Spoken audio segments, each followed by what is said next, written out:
Welcome into the Sports Buffoons Podcast.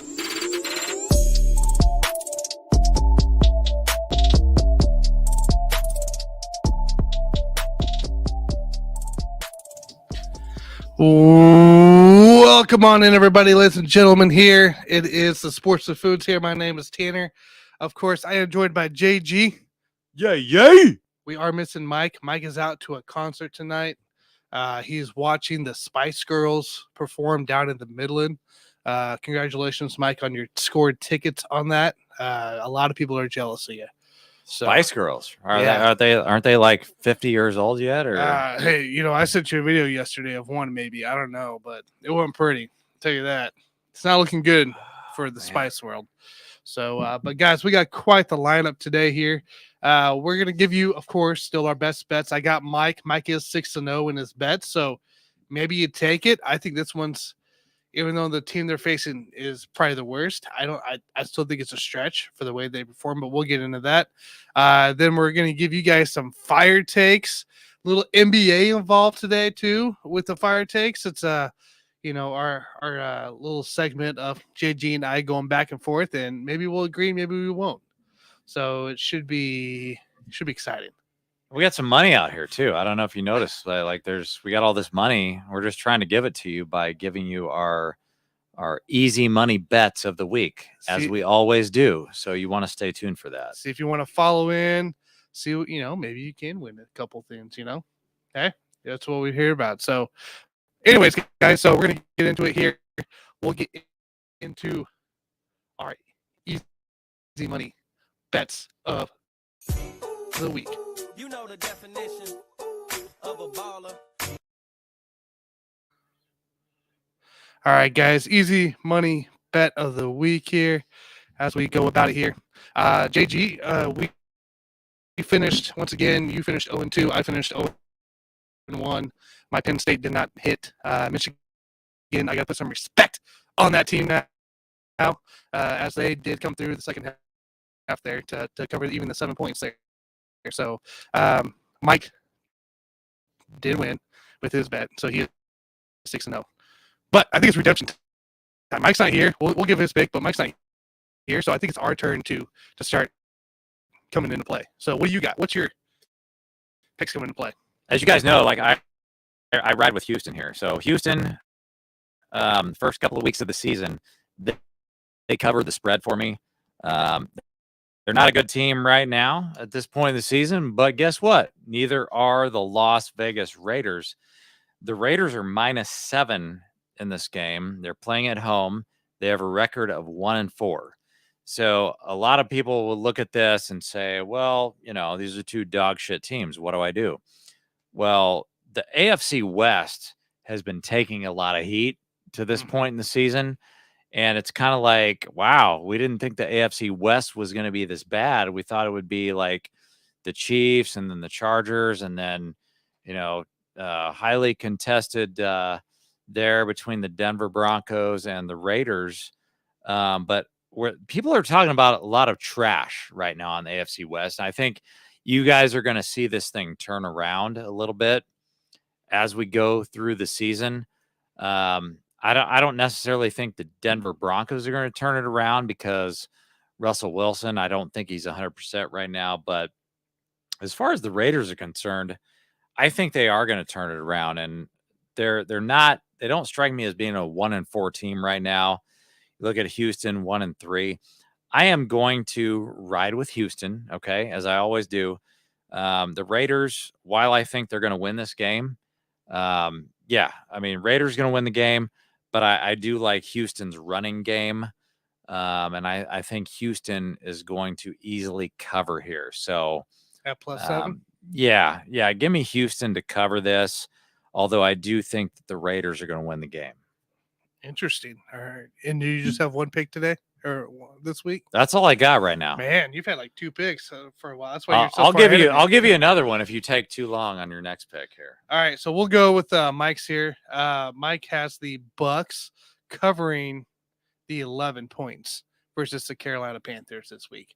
I feel like that's a pretty I feel like it's a pretty good bet coming into play because the Bucks, though they are struggling, the Panthers are way worse. Sam Darnold looks like he's on the way back, but they're probably still get PJ Walker this week, I'd imagine.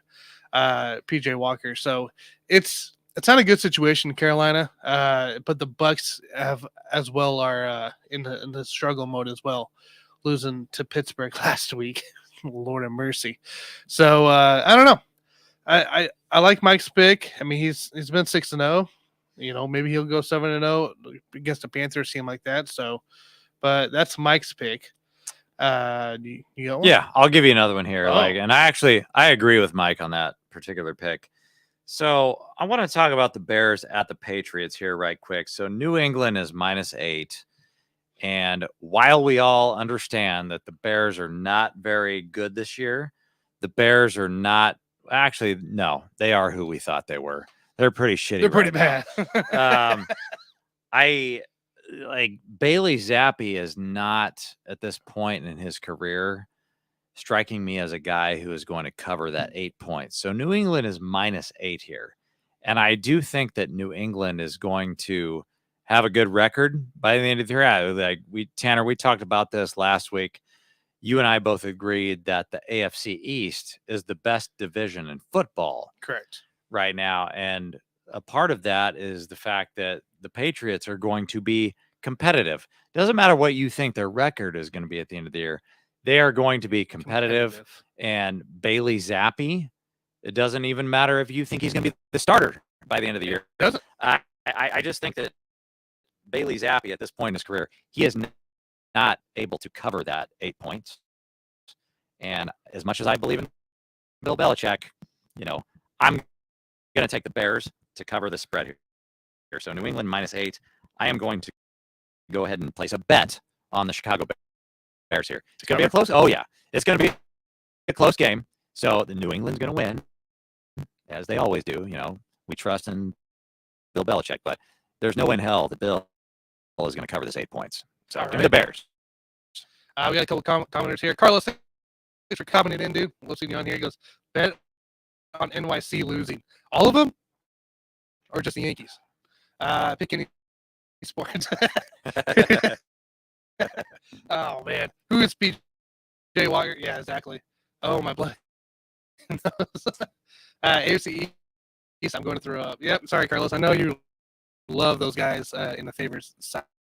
I know you're like a New York fan yet, but look, AFC East has done their job. Well, if he's a New York fan, he's got to be going for the Yankees against those cheaters, the Astros.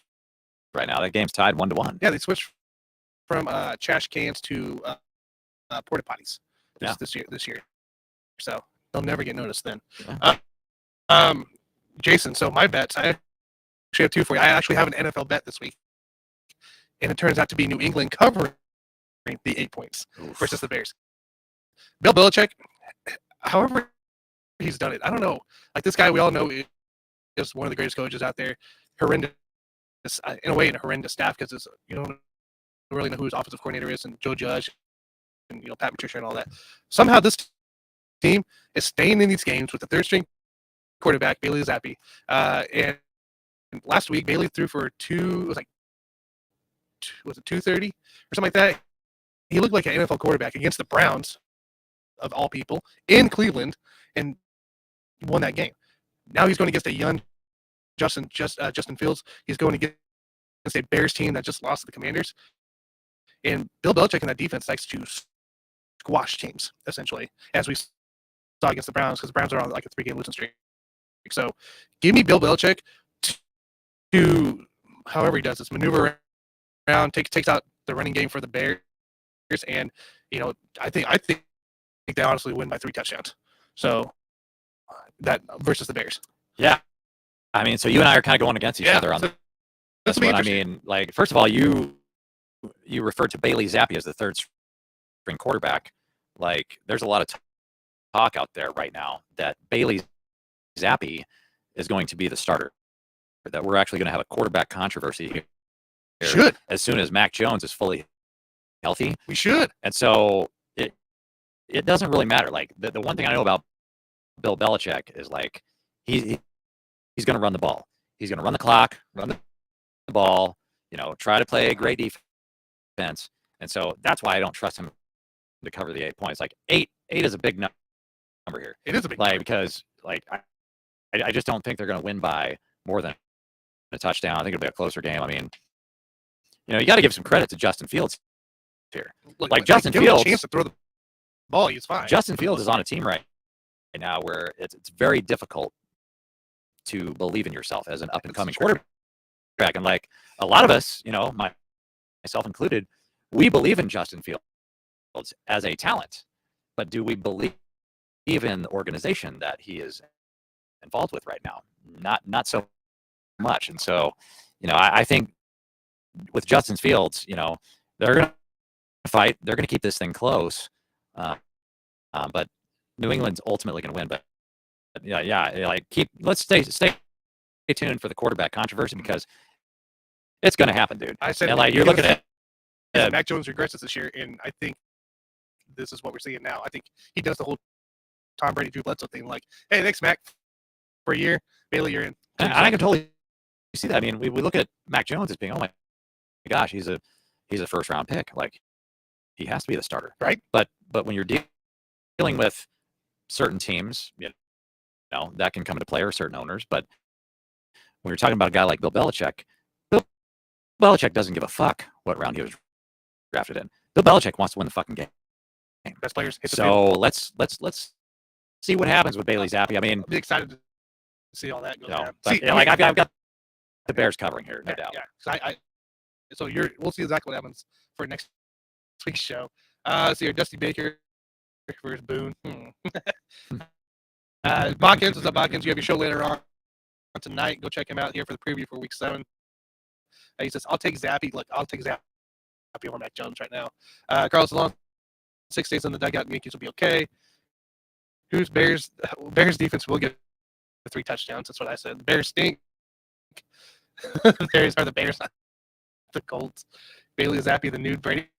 Yeah, that's what I'm saying. The Brady. It sounds like a Blue Bledsoe Brady combo. Dude. While we're talking about the NFL, let's eventually we're going to tie this in to the NBA. Uh-huh. LeBron James came out and said, "We don't have a lot of shooters on this team. We need some lasers. So maybe we can put Bailey Zappi. Maybe Bailey Zappi is the laser that LeBron James would like to bring in the Lakers because the Lakers are trash right now. They're pretty rough. They had a driver that was a guy that was driving for DoorDash 8 hours before the game started and ended up playing for him last night. It's going to get ugly, guys. More on that later. More on that later for the Lakers fans out there. That's rough. All right, and I do have a college bet here. Even though they did let me down in my college bets last week against TCU, I have Oklahoma State money line plus 200 against the Texas Longhorns. Plus 200. There it is. Horns down, baby. So I was going to take KU this week against Baylor, but it's in Baylor, and I'm not as confident with being in there versus Daniels. So I really did like that bet, though. But yeah, give me OK State, guys, money line versus the Longhorns. So I believe it's in OK State. So that's what I love about it. So hopefully you guys are following us here, winning your bets, got some cash. Win some bets, guys. Let's win some cash. So it's time to turn around, Jason. And you and I, we got some work to do. Is it NBA time yet? Are we ready for the NBA, you guys? I got a cool segment coming into play, Jason. I think you're gonna love it just as much as me. So let's dig into it here. I need a better mouse.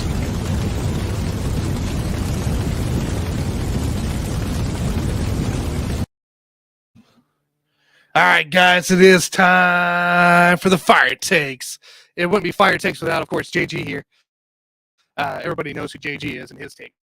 So I'm loving this time. We got 4 good takes for you. A little bit of a mix of NFL, NBA.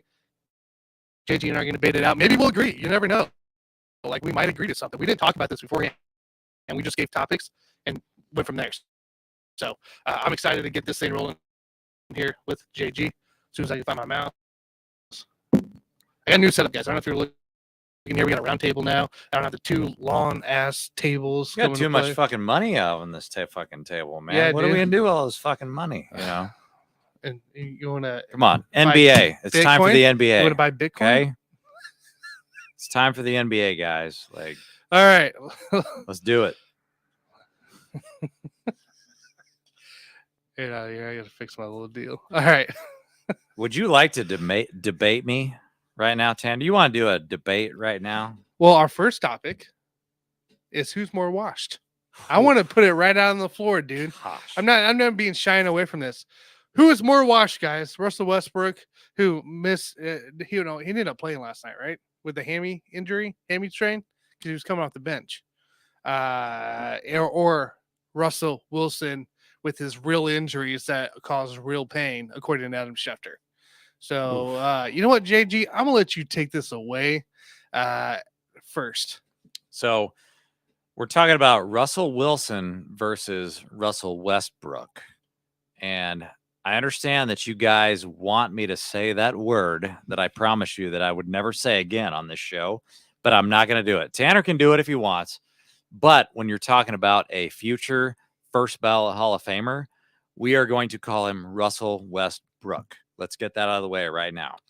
So when you're talking about Russell Westbrook versus Russell Wilson, obviously both of these guys have some problems. And so right now, since we're transitioning from the NFL to the NBA, I'm going to go to the NFL side first. So Russell Wilson, we talked about a little bit earlier.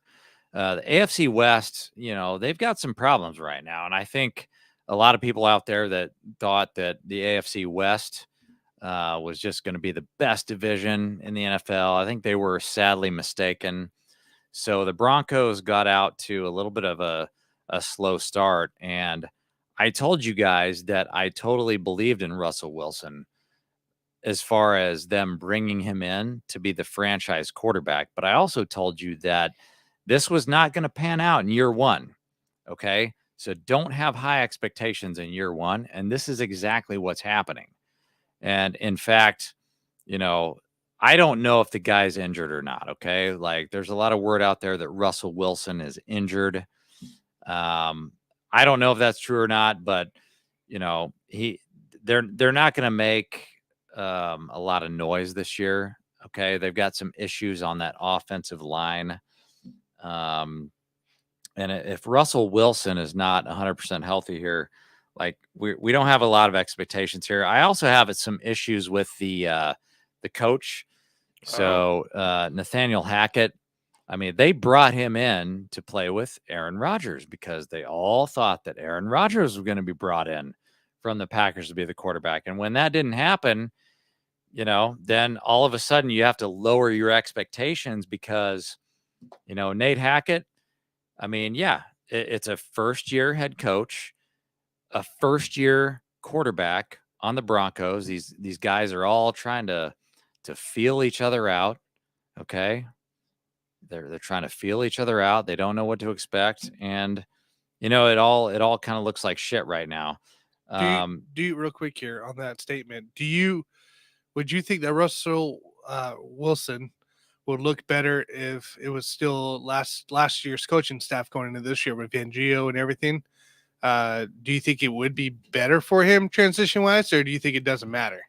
Not really. I mean, you look at a guy like Russell Wilson, he's been with one fucking franchise his whole fucking career. Correct. And the guy, he's probably a little bit cocky. One coach, he's got one a Super Bowl ring, and he's like, man, I'm Russell Wilson, man. I've won a Super Bowl.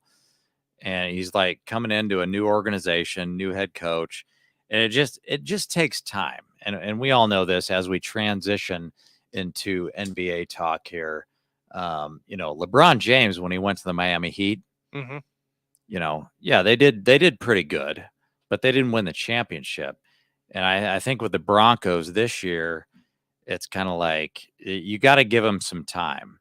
And so when I compare Russell Wilson to Russell Westbrook, it's a completely different story. And the reason I say that is because when you're an NFL quarterback, you can play, as Tom Brady has shown, well into your 40s, and you can still be effective as an NFL quarterback. But when I'm talking about Russell Westbrook on the Lakers,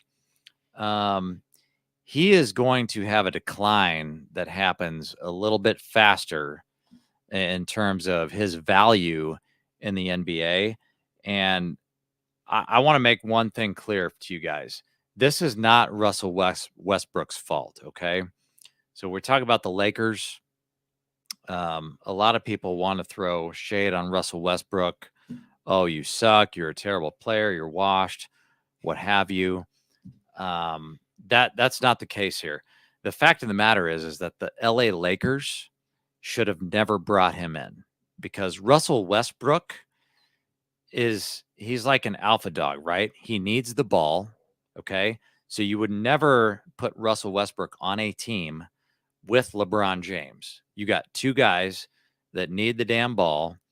And when you talk about LeBron James, he needs players around him that can shoot.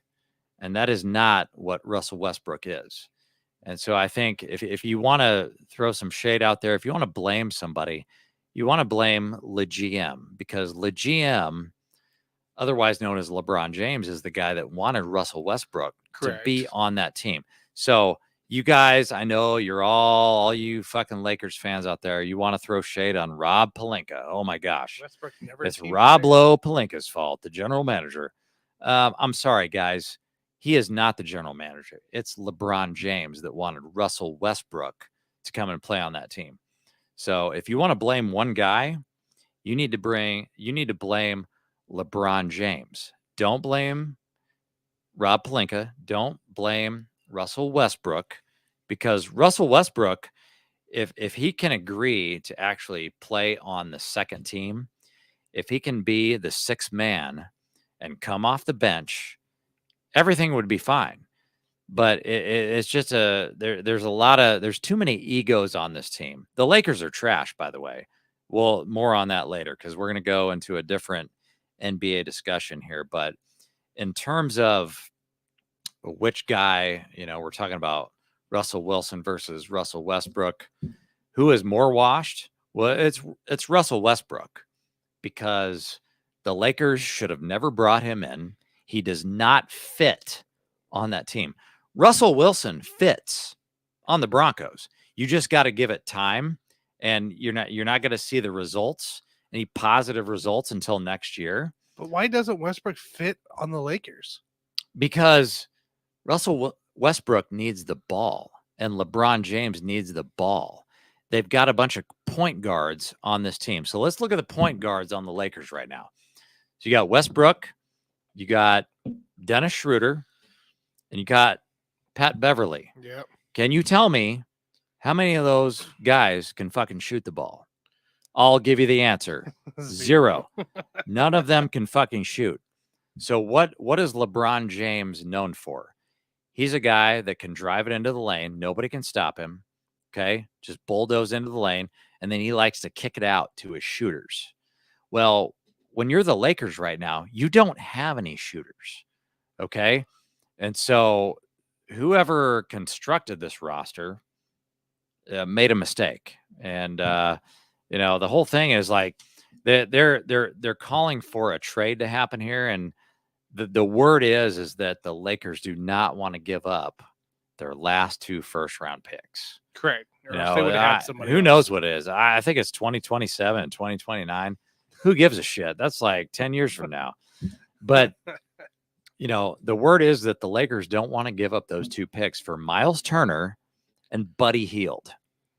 Okay, and so this might be a wrestling match, actually, between Rob Pelinka and LeBron James, where LeBron is like, dude, I'm going to retire in like 2 years. Give me some fucking shooters. Give me some fucking shooters. You have to go all in. And then why, like, if you're Rob Pelinka, why would you not give up 2 first-round draft picks for Miles Turner and Buddy Hield? Like, it just doesn't make sense to me. So there's something going on behind the scenes here where it's kind of a battle between Le GM and the actual GM, who is, I like to call him Rob Lowe Pelinka, because he looks like the actor Rob Lowe. And it's just like, come on, you guys need to sit down in a room and come up with an agreement, because there's no reason to hoard those 2 draft picks. It doesn't make any sense. Go out and get Buddy Hield, which is the exact thing that LeBron James needs. Buddy Hield would be the best shooter on that team. He would be easily. And when they were playing like the Golden State Warriors last night, sitting there watching that game, And I'm just like, my gosh, if you could take anybody off the Lakers roster besides AD and LeBron James, would they actually be in the rotation for the Golden State Warriors? No, they would not. Who would you throw in there? Because that game looked like a you're varsity right. versus a junior varsity game. And I mean, maybe, I mean, Pat Beverly, maybe. I was going to say Pat's the only one I Pat can Bev think of. might get like 8 minutes a game, 12 minutes a Just due to game. his play- defense alone. But they wouldn't need him for defense because they got fucking Andrew Wiggins and Draymond Green, and all the that's what the Golden State Warriors. They got shooters all over the place, but they can play defense. And I'm just like, my gosh, besides LeBron and AD, I don't think anybody off of that Lakers roster would crack the rotation for the Golden State Warriors, and it's very sad.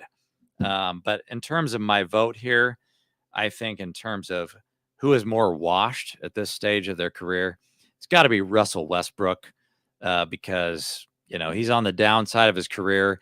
He's on the wrong team. It's not his fault. They need to trade him. But Russell Wilson has a lot more to offer because, as we all know, Tom Brady has proved it. You're a quarterback in the NFL. You've got a few more years left to give. Aaron Rodgers in the league. Yeah.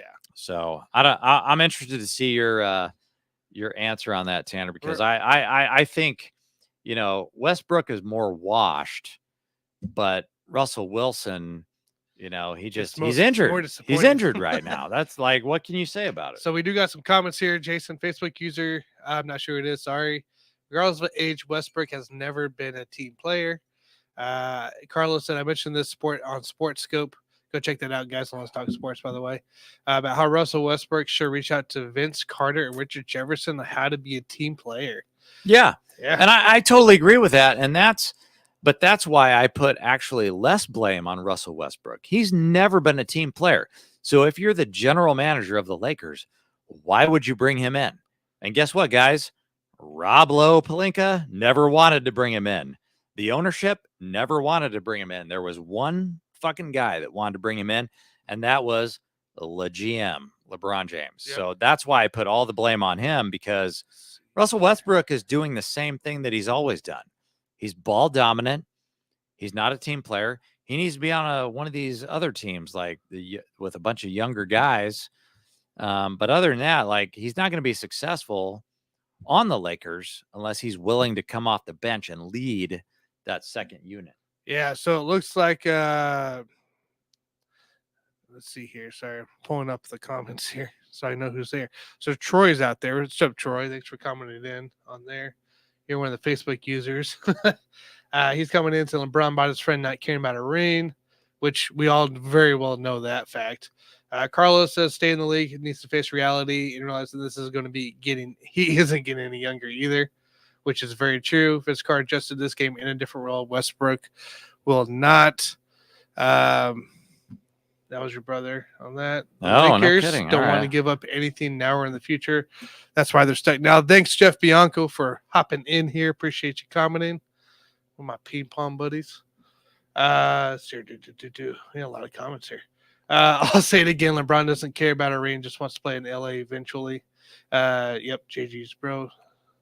And then Bodkin says Lakers have taken the joy of Russ. Russ can still get you a triple-double. Wilson getting paid to be the guy and is garbage. And Russ doesn't fit the Lakers. That's what they do a bad fit without saying. So appreciate everybody commenting in here on the show. Really do appreciate it. Keep it coming, guys, in that play. So my little rebuttal here. JG, you had Russell Westbrook as the most washed at this moment.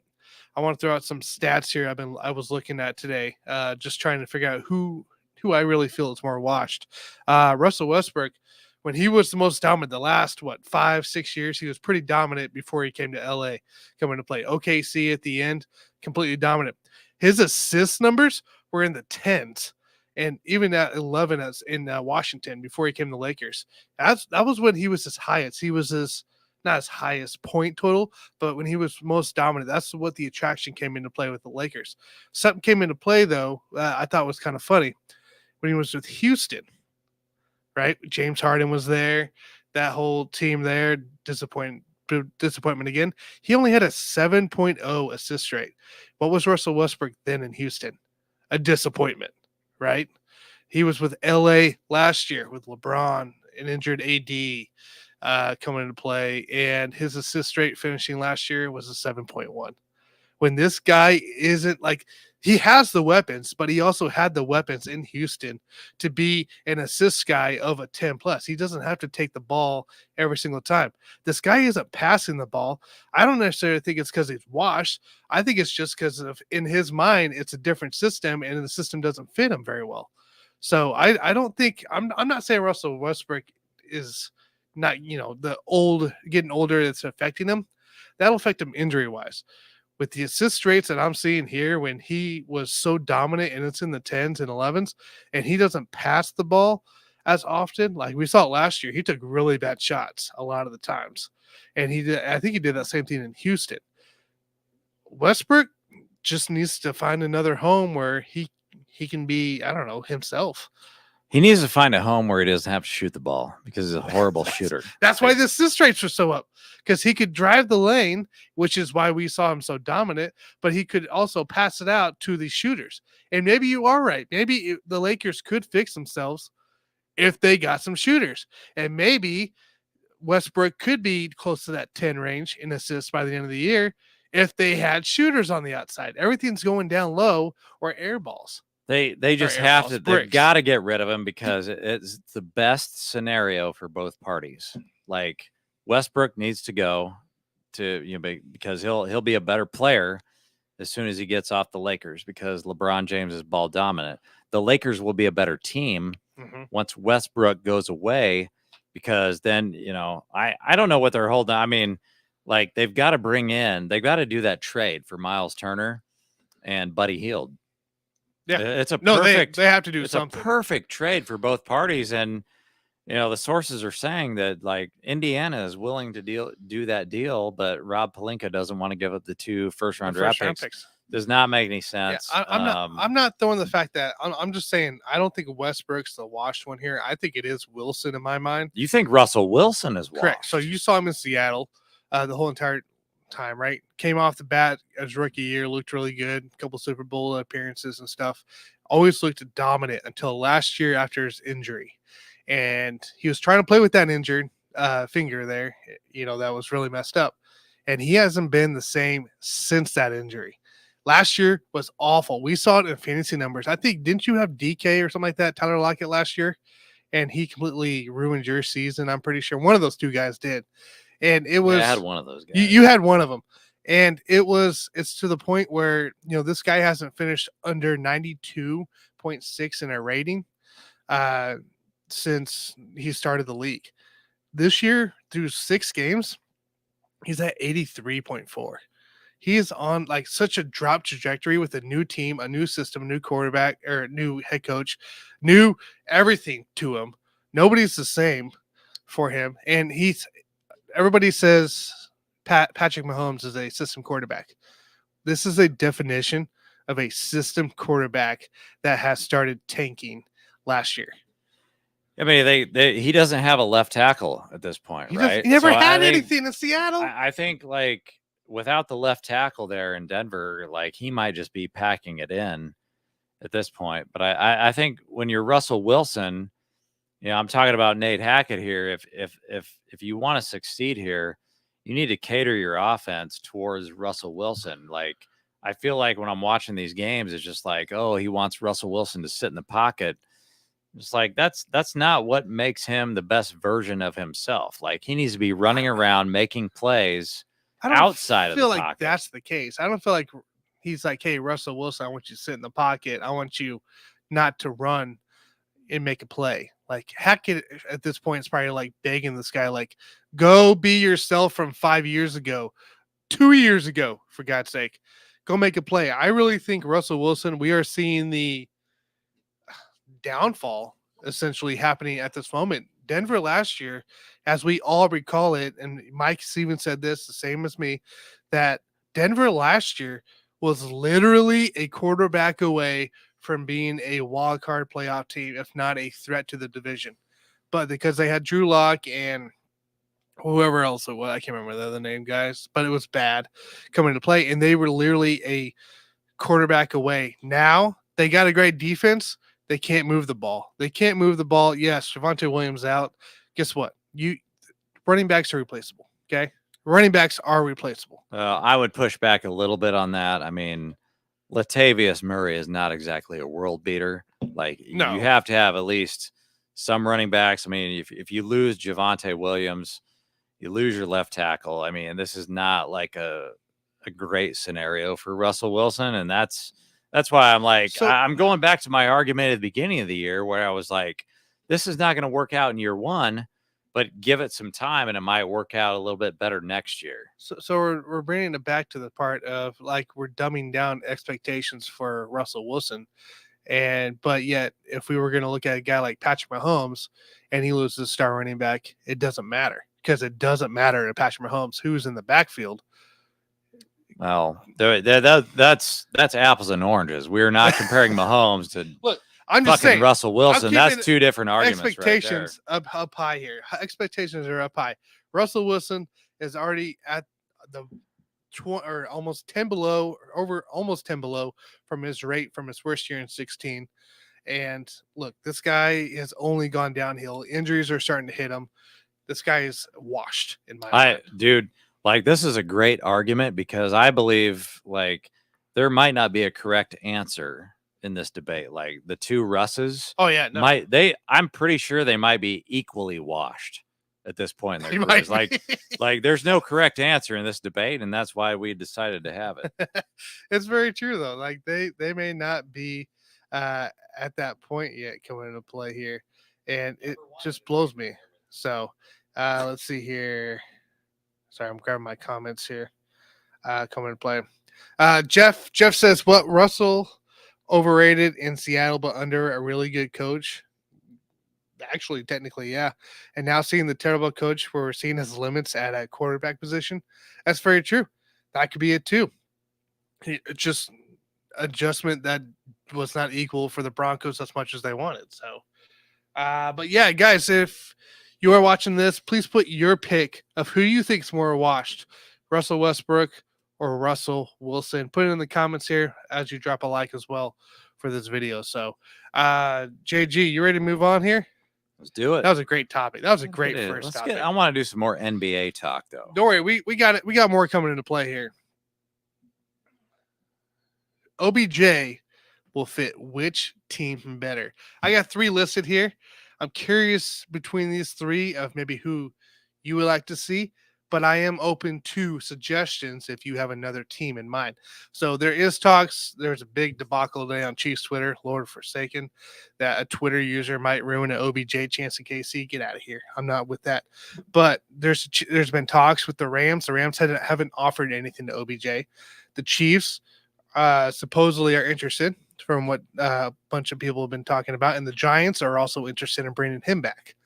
So those are the 3 main teams I've been hearing. But what's your take here on this OBJ situation coming to play as he recovers from his torn ACL? Yeah, so I'm not a big fan of him going back to the Rams, and that's because while we're talking about washed players, Matt Stafford, while I don't think he's completely washed right now, he's going down that road. I don't think he is right. I think he might have a slight injury there. He just doesn't look like himself. And so I don't think OBJ is a good fit for the Rams right now. In terms of the Giants, that gets a little bit dicey there because he's already played for the Giants. And I understand it's a different front office. Different front office. Right there. System. And like you can make a case that would fit. And maybe they would entertain the thought of bringing OBJ back. I don't know if he would want to go back to those New York fans. I mean, those New York fans are going to expect, him to be a world beater, and he's not a world beater at this stage of his career. Compared to those receivers there at the Giants now, he is. But on the Chiefs, I mean, you look at it, exactly. But in terms of the Chiefs, so I mean, he could work for the Giants, but I do like the idea of him coming to the Chiefs because, Andy Reid can scheme all of his receivers open. Man. You don't need OBJ.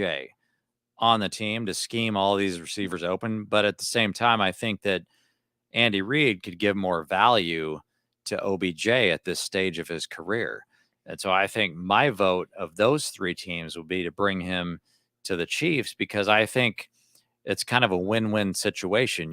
Like Patrick Mahomes is kind of trying to make this adjustment in his career in terms of not having the cheetah, not having Tyreek Hill, trying to spread the ball around a little bit more. And I think OBJ would be a perfect fit in that situation because, like while it's OBJ at this stage of his career is not going to be a guy that's going to try to force feed the ball to, but he is certainly going to be a threat on the field. But as we all know, it all comes down to, how healthy is he?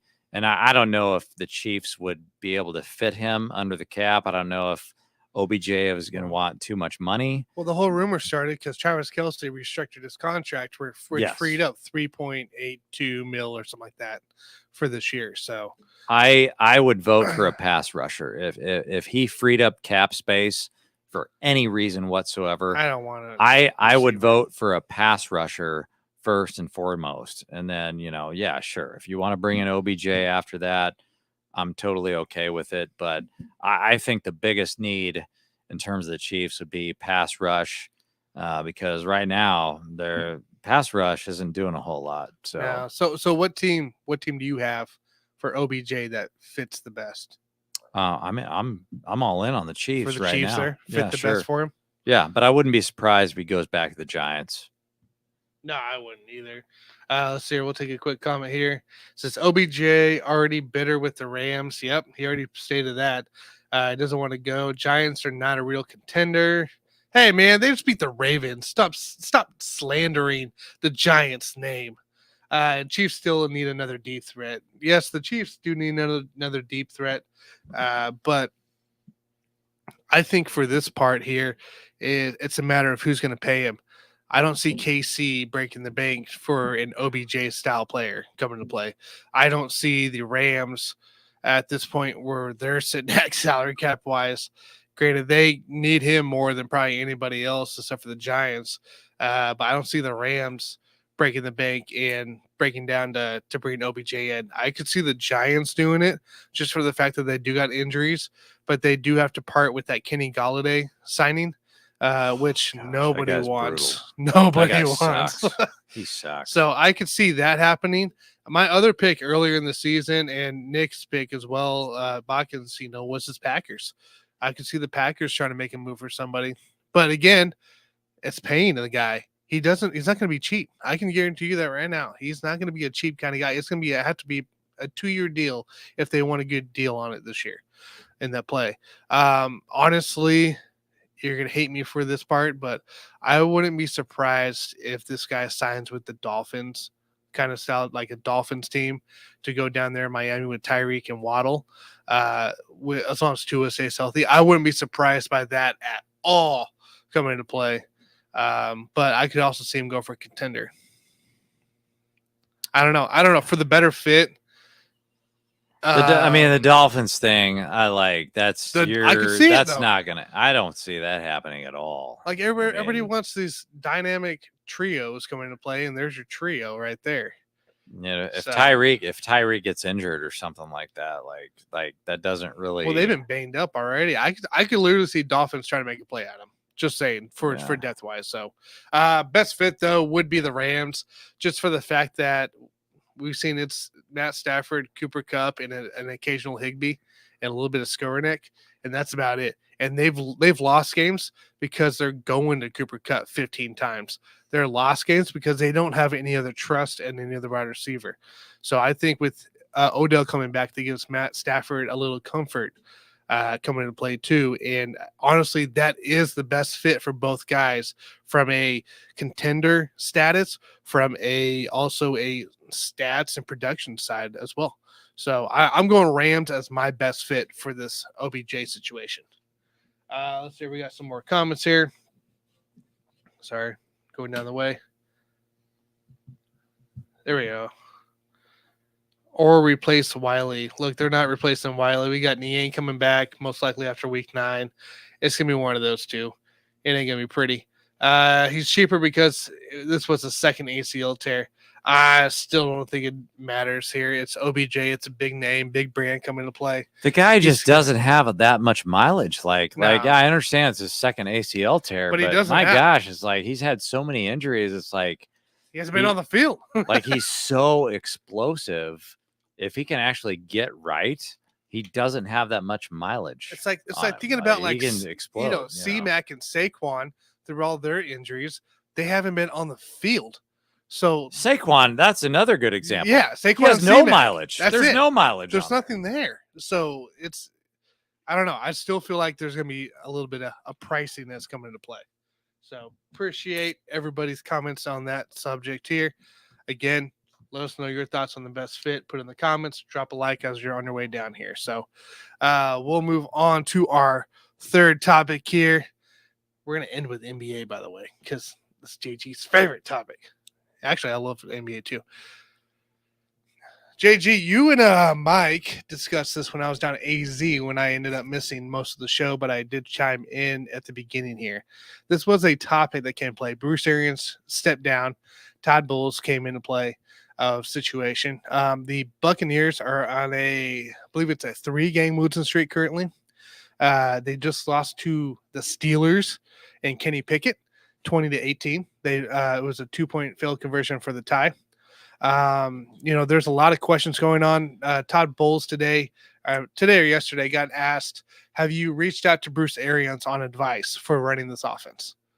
Yes, this was a real question. Todd Bowles goes, it's my team, not Bruce's team. But I do talk to him. So at times, I want to know from your standpoint here, did Tampa Bay select the wrong coordinator to take over Bruce Arians' position? I'm going to tell you right now. There is no reason for Todd Bowles to ask advice from Bruce Arians or anyone, okay? Because when they won the Super Bowl, that was Tom Brady's offense, okay? Correct. Like, let's not make a mistake here, right?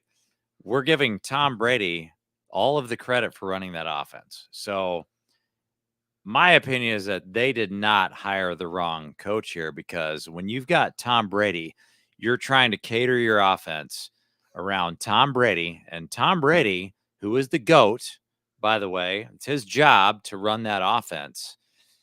That's exactly what you want to do. You want to bring in a defensive coach. Now, obviously, Tampa Bay Bucs, they've had some injury problems this year, but to me, that was the perfect hire. You wanted to have a defensive coach to make sure that defense was on point, and Todd Bowles was a perfect hire because, like, quite honestly, guys, like, injuries happen, and if it doesn't work out for the Bucs this year, that's fine. But Tom Brady is the guy that runs this offense. So, like, don't try to trick yourself into thinking that it might be, if Byron Leftwich was the coach, right? maybe they might win an extra game. No, this is not Bill Belichick, okay? Bill Belichick could probably get you with a shitty quarterback. Now, I'm not talking trash on Bailey Zappi here, but Bill Belichick with a bad quarterback, he could probably get you 2 to 3 games by himself. He could get Hoyer by himself. Yeah. Okay, so, like, Todd Bowles just needs to be himself. He just needs to be Todd Bowles, and Tom Brady is in charge of this offense. And I think that the Bucs are going to turn this thing around. I mean, dude, the NFC is up for grabs. Like, everybody wants to jump on a bandwagon. Oh, I got to jump on the Cowboys bandwagon. Oh, I got to jump on the New York Giants bandwagon. Yeah. Dude, this conference is wide open. And so that's why the Bucs are still in play here. And so we got a long way to go. But no, they made the exact correct hire here with Todd Bowles, because if he can just be in charge of the defense, Tom Brady will get this offense turned around by himself. I fully agree with you. I think Todd Bowles was the right pick as well.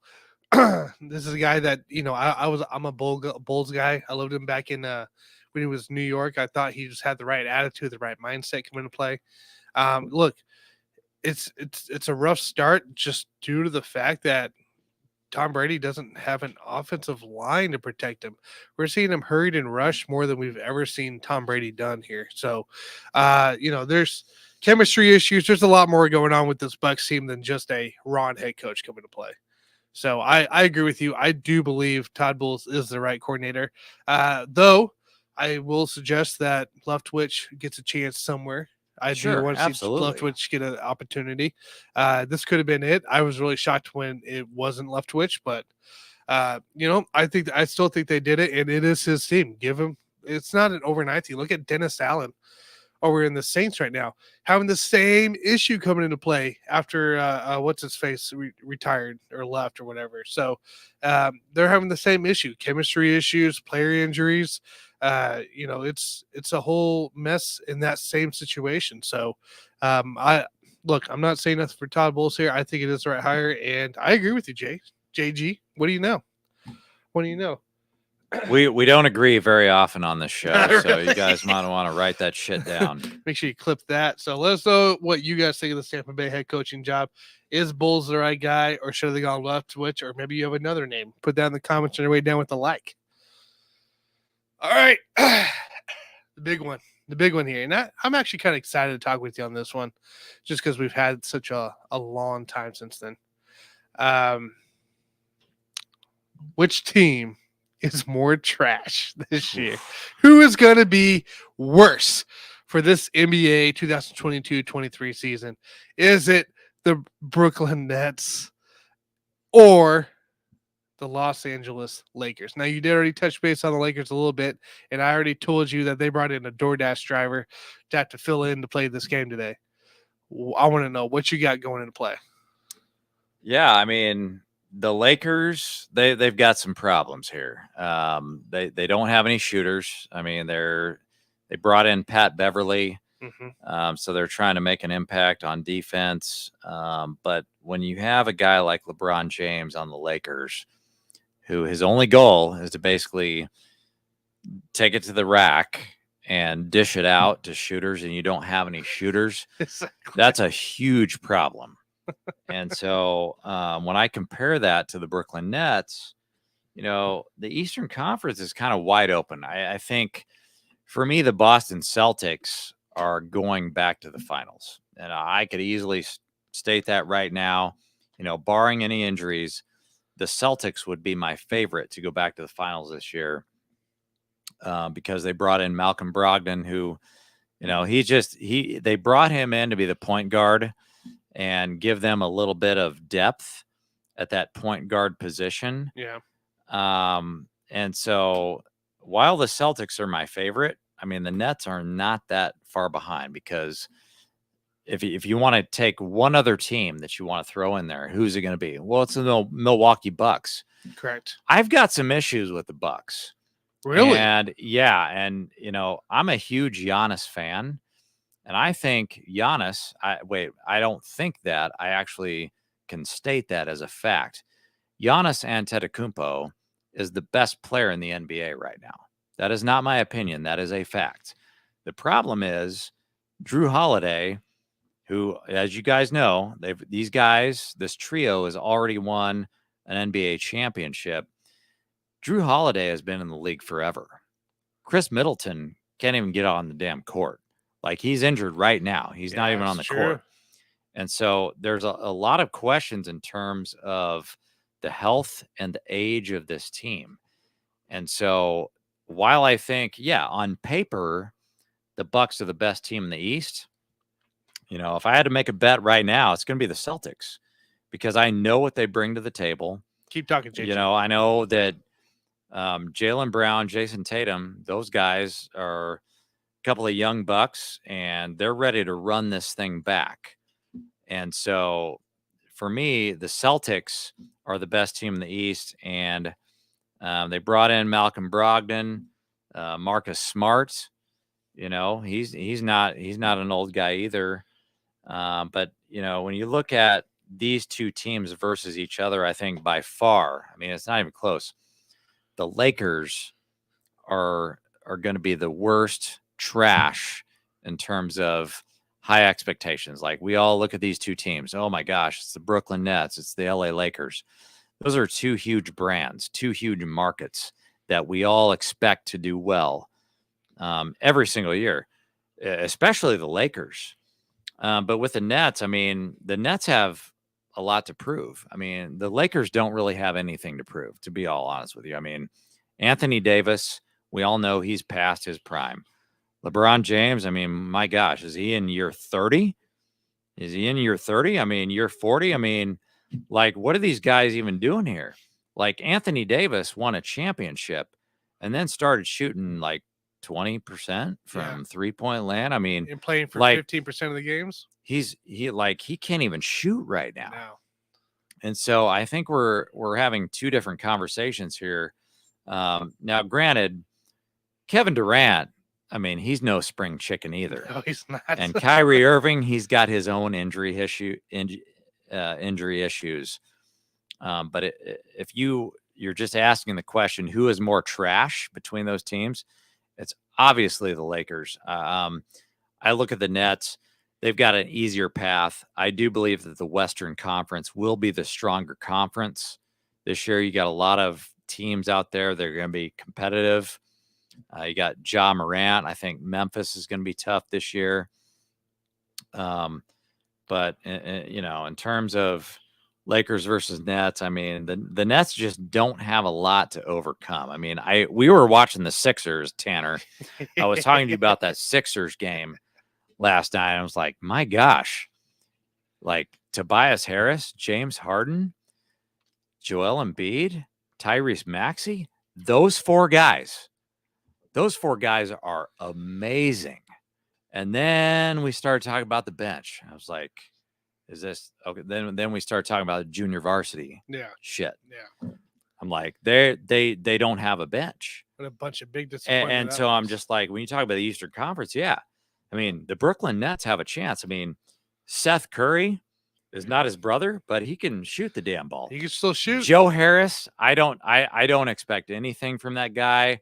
Like, I don't even know if he's healthy right now, but they've got Nick Claxton, who is a younger guy at the center position. I think the Nets they're in a better position right now. Kevin Durant has a lot to prove right now. Kyrie Irving has a lot to prove, whereas the Lakers are just totally washed. And so if I had to make my pick here, I would say the Lakers are more trash than the Nets this year. The Nets will make it farther in the season. And that's assuming that the Lakers even make playoffs. Yeah. I mean, the Lakers are going to be lucky to even make the play in. Yeah. But whereas I think the Nets will be in the playoffs. Like, you can take that to the bank right now. I'd say pending injury. But the Lakers are just like, dude, are you going to make the play in? That's because I know you're not going to make the playoffs. I'm right there with you on that. I think the Lakers, as much as they have expectations up there, aren't as high as most years are for a LeBron Laker team. And it's just like you said, it's due to the regression of guys. It's due to a lack of availability from guys, a lack of bench shooters. We already talked about all this Lakers info, and that's what Brooklyn essentially has, is the ability to bring in guys who can shoot, a Seth Curry, bring in a bench for depth and time, and Nick Claxton.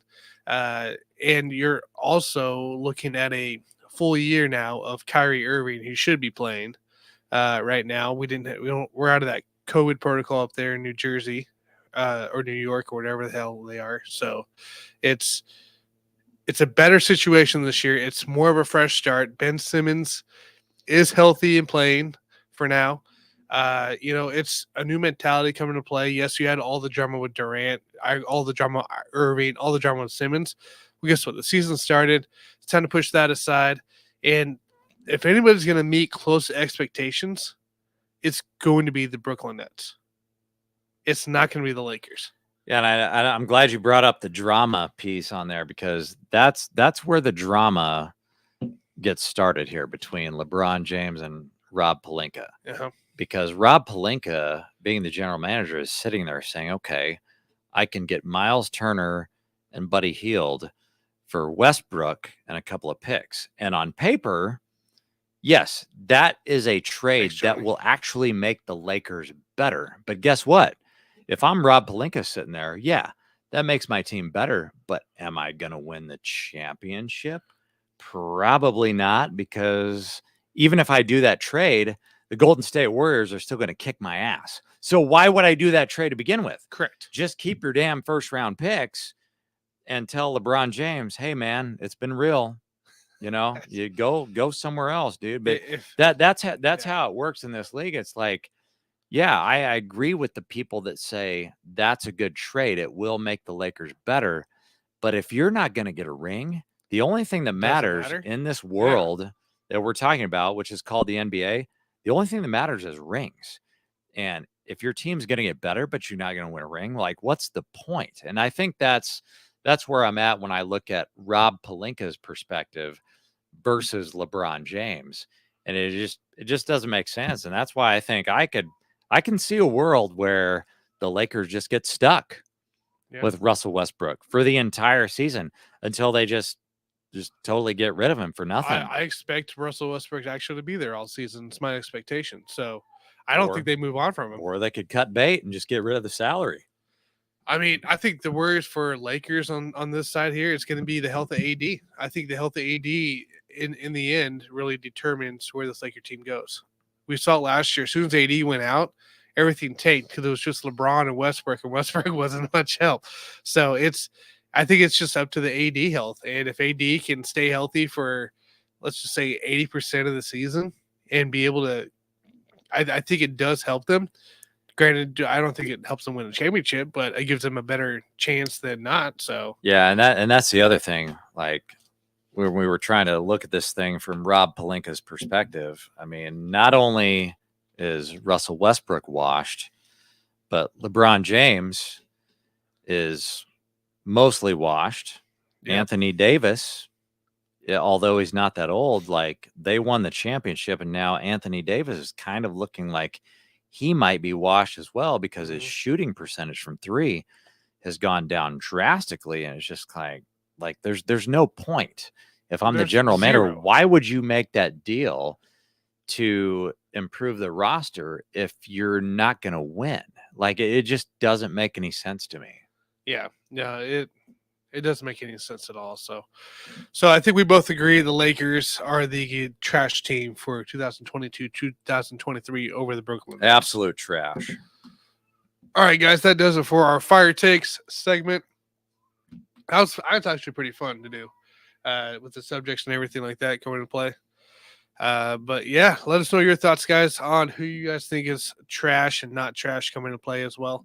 That'd be really cool to hear your comments. Put that down below. Hit the like on your way down. So, JG, any final says, whatever you want to say?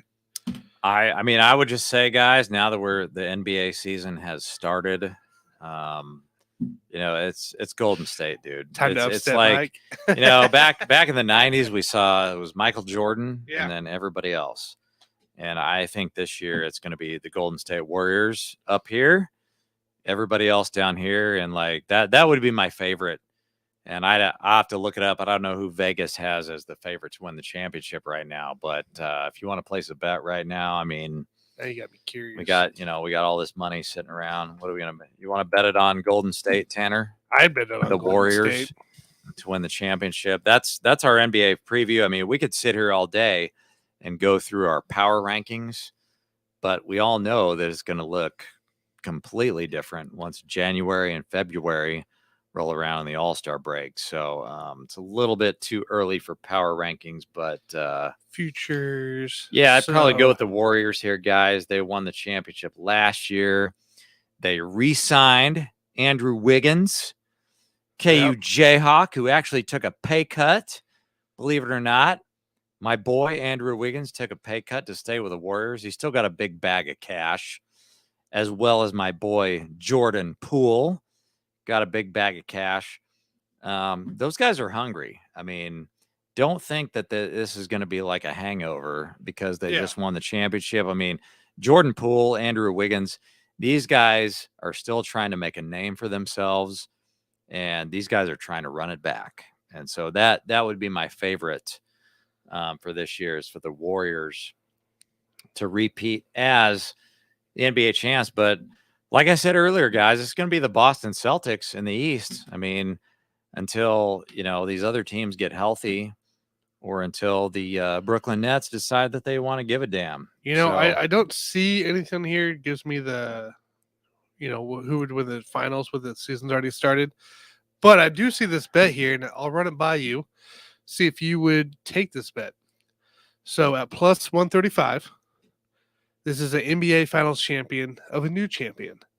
The teams listed for plus 135, this is all in a group. Okay, so this is one bet.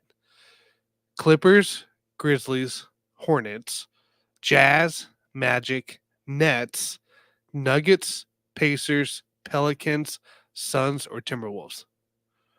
That group, one of those teams in that group. So you can pick all of those. All of those. Plus all of those. 135. So any of those teams that win it, you would win the plus 135. I don't give a damn about any of those teams. Like, all of those teams you just listed are trash except for one.